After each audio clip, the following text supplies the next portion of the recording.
मोहिनी के 3 बेटे थे। पति खूब अच्छा कमाता और बड़े घर के ऐश सब था मोहिनी के जीवन में। लेकिन एक चीज जो नहीं थी वो थी सुकून। मेरी बहन और मेरा भाई दोनों गरीब, लेकिन मैं मेरे पास तो नोट की बरसात है। तभी मोहिनी की बहन बीना उसके दरवाजे आ जाती है। अरे मोहिनी, कैसी है? मेरे घर में ना सिलेंडर खत्म हो गया है।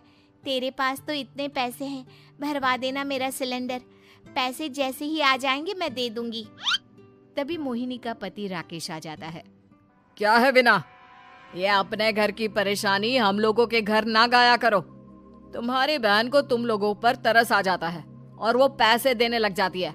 मुझे ये बिल्कुल पसंद नहीं है। ओ जीजा जी, नहीं, मैं तो वो बस अच्छा, मैं चलती हूँ। बीना वहां से चली जाती है। उसके जाने के बाद अच्छा किया जो आपने सुना दिया। अरे न जाने क्या सोचकर मेरे घर आ जाती है कि जैसे यहाँ तो भंडारा भरा है। अरे कितना तो दे दिया। अच्छा जी, जरा 1000 तो देना। वो बिन्नी दीदी है ना, उनके घर जा रही हूँ। उनका पोता हुआ है तो मुंह दिखाई दे दूंगी। हाँ, उन लोगों के आगे तो शो ऑफ किया करो। वो खुद को बड़ा अमीर शो करते हैं ना, दिखा दे कि तू भी किसी से कम नहीं है। हाँ जी, इसी के लिए तो जा रही हूँ। मोहिनी तैयार होकर अपनी बुआ की बेटी के घर जाती है, जहाँ उसके पोते का कार्यक्रम चल रहा होता है।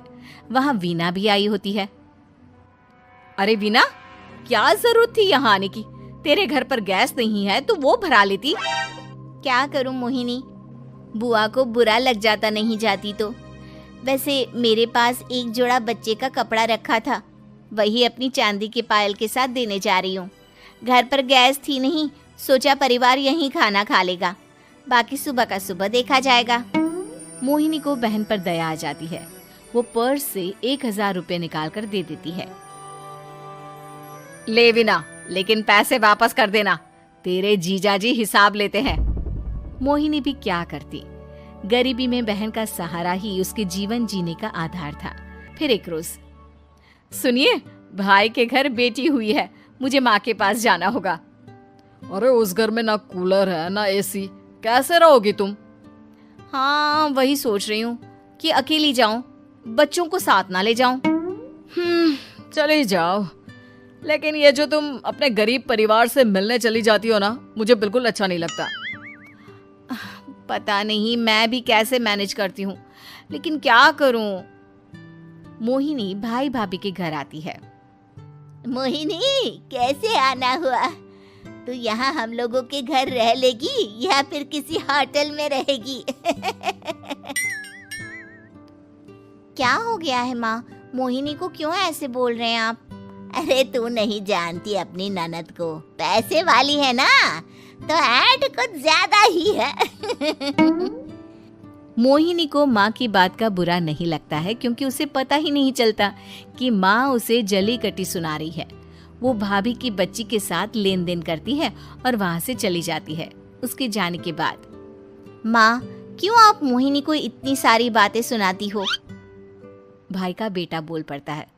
माँ, क्योंकि दादी जानती है कि बुआ के अंदर घमंड है। सही बोल रहा है मोहन, बहू भले तुझे ना दिखता हो, लेकिन मुझे और मोहन को दिखता है कि वो कितनी घमंडी है। मोहिनी मायके आती है, जहाँ गरीबी के कारण चीजें कम होती हैं। इस मोहन के बच्चे को काम पर लगा दो ना, किसी दुकान या किसी होटल में, बर्तन धो लिया करेगा, कम से कम 4 पैसे और आएंगे घर में। देख मोहिनी, माना तेरे पास पैसा है, लेकिन तेरे भाई के दिन इतने भी बुरे नहीं चल रहे कि वो अपने बच्चे की पढ़ाई रुकवा कर उससे बर्तन धुलवाए। मोहन माँ की ओर देखता है, जैसे आंखों से बोल रहा हो, देख लिया बुआ का हाल। हाँ मोहिनी, बात तो सही है, लेकिन अभी मोहन को पढ़ना है।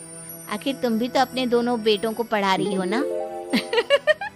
मेरे बेटों से कैसे कंपेयर कर सकती हैं आप? अरे वो तो कलेक्टर बनेंगे।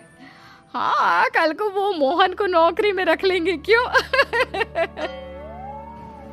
मोहिनी कुछ दिन और रहकर चली जाती है। धीरे धीरे दिन बीतता है। मोहन बड़ा होता है और कड़ी मेहनत से सफल भी हो जाता है। मोहिनी, माँ के जाने के बाद तो तुमने भाई भाभी के घर जाना छोड़ ही दिया, क्यों? वो क्या है ना, उन लोगों का घर छोटा है, मेरे बच्चे जाना ही नहीं चाहते। पर तुझे क्यों अचानक मायके की बात याद आ गई? यार, मेरा तो मायका है, भाई भाभी है, मेरा तो आना जाना लगा ही रहता है। हाँ, क्योंकि तुझे आदत है ना ऐसे छोटे से घर में और कम पैसे में रहने की। वैसे क्या खबर है आजकल मायके की अपने?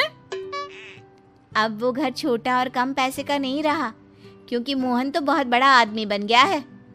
फिर क्या? मोहिनी भाभी को फोन करती है।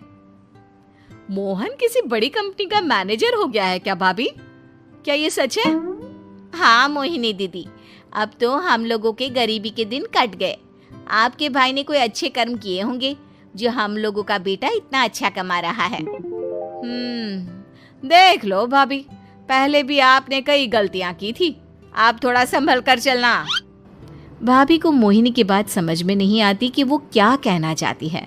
फिर एक दिन वीना मोहिनी से कहती है, मोहिनी, हमारा भतीजा मोहन अच्छा कमा रहा है, क्यों ना मैं अपने बेटे की नौकरी के लिए उससे बात करूं? अरे बुआ का बेटा है, ये सोचकर मदद तो करेगा ना? हाँ हाँ, क्यों नहीं करेगा, उसके बुरे दिन में तो हम भी खड़े थे। मोहन को वीना फोन करती है और अपने बेटे की मदद करने की बात करती है।